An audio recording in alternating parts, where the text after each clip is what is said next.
요즘 부동산 시장 혹한기를 넘어서 빙하기라고 하죠.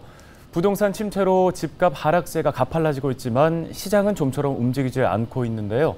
경기도 부동산 시장의 현재 상황을 구체적으로 짚어보겠습니다. 네, 창조도시경제연구소의 이재무 소장을 전화 연결해 보겠습니다. 안녕하십니까? 예, 안녕하세요.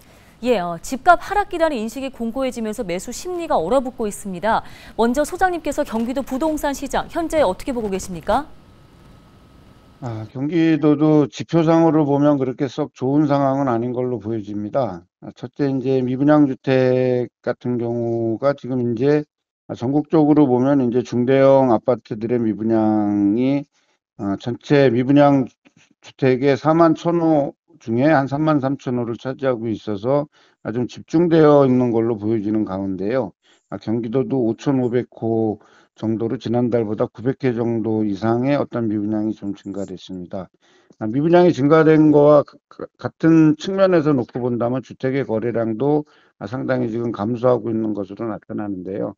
작년 9월 통계를 비교해 봤을 때 작년 9월에 주택 매매 거래량은 한 2만 751호였는데 올 9월 기준으로는 6,929호 정도로 거래량 자체가 한 67%가량 감소했기 때문에 경기도 주택, 특히 이제 아파트 시장도 그렇게 낙관적이지는 않다라고 생각이 됩니다. 네, 부동산 시장이 멈춘 데에 대해서 정부는 부동산 관련 규제를 또 대거 완화하겠다고 밝혔는데요. 빚을 내서 집을 사라 정책의 시즌2가 아니냐는 비판의 목소리도 나옵니다. 어떻게 판단하세요? 금리가 많이 인상되고 있음에도 불구하고 여전히 이제 빚을 내서 집을 사라라는 빚 내서 집 사라는 시즌2가 지금 이제 지속되고 있는 것 같습니다. 지금 이제 이자 부담이 상당히 증가가 되면 당연히 자산 시장은 침체될 수밖에 없는데요.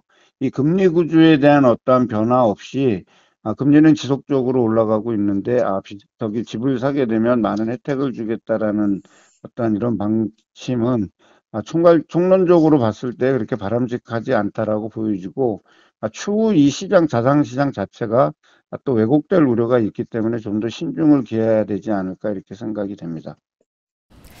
예, 또 경기 북부 부동산 시장도 고민이 깊습니다. 지역 특성에 맞는 활성화 대책도 필요해 보이는데요. 어떻게 보십니까? 산업 기반이 보이지 않는다라는 거는 아파트를 짓게 되면 거기가 베드타운화 될 확률이 높아진다라는 거죠. 베드타운화가 된다 그랬을 때는 부동산 가격이 상승하는데 한계가 있고 또 거래량을 뒷받침하는 데도 한계가 있을 거라고 보여집니다.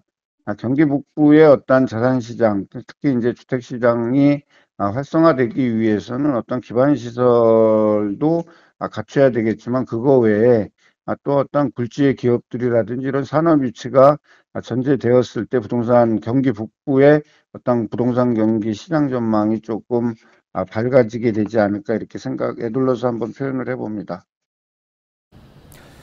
네, 알겠습니다. 도움 말씀 여기까지 듣겠습니다. 창조도시경제연구소 이재문 소장이었습니다.